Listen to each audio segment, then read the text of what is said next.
Davlatimiz rahbarining Oliy Majlis va mamlakatimiz xalqiga yo'llagan murojaatnomasida ta'kidlanganidek, 2026-yilda korrupsiyaga qarshi kurashish borasida favqulodda holat e'lon qilinishi ortidan Davlat xavfsizlik xizmati va boshqa huquqni muhofaza qiluvchi organlar tomonidan keng ko'lamli tezkor tadbirlar o'tkazilmoqda.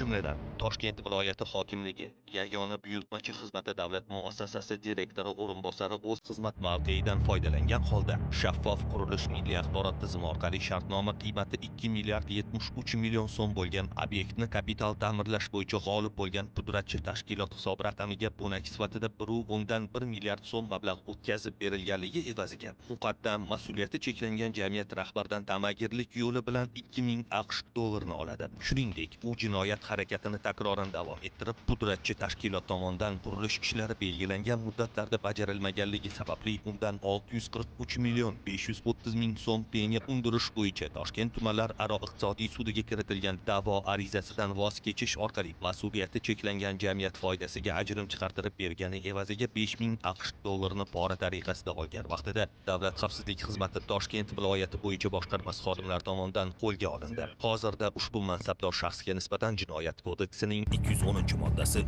2-qismi A va bandlari bilan jinoyat ishi qo'zg'atilib, qamoq ehtiyot chorasi qo'llanildi.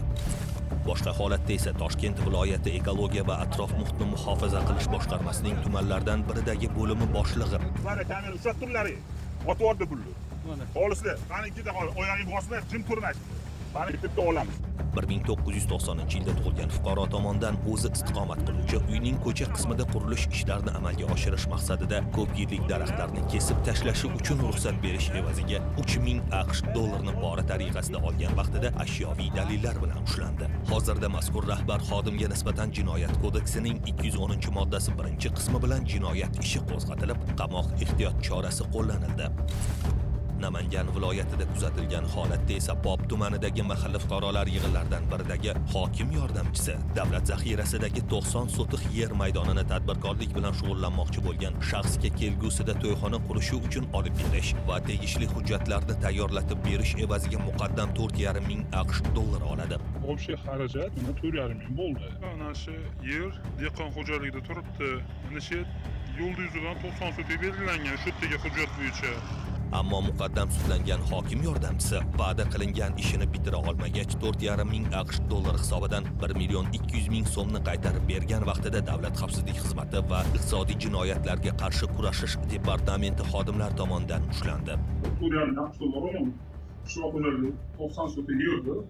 Noto'g'ri e'lon qilib berish yozilgan. Hozirda ish o'xshamadi. Shu puldan 100 dollarni qaytargan vaqtimda xavfsizlik xizmati departamenti tomonidan yashirib tushirgan. Hozirda unga nisbatan jinoyat ishi qo'zg'atilib, tergov harakatlari olib borilmoqda. Unutmaylikki, korrupsiya demokratiya va qonun ustuvorligi asoslariga putur yetkazadi. Inson huquqlari buzilishiga va hayot sifatini yomonlashuviga olib keladi. Unga qarshi kurashish har birimizning fuqarolik burchimizdir.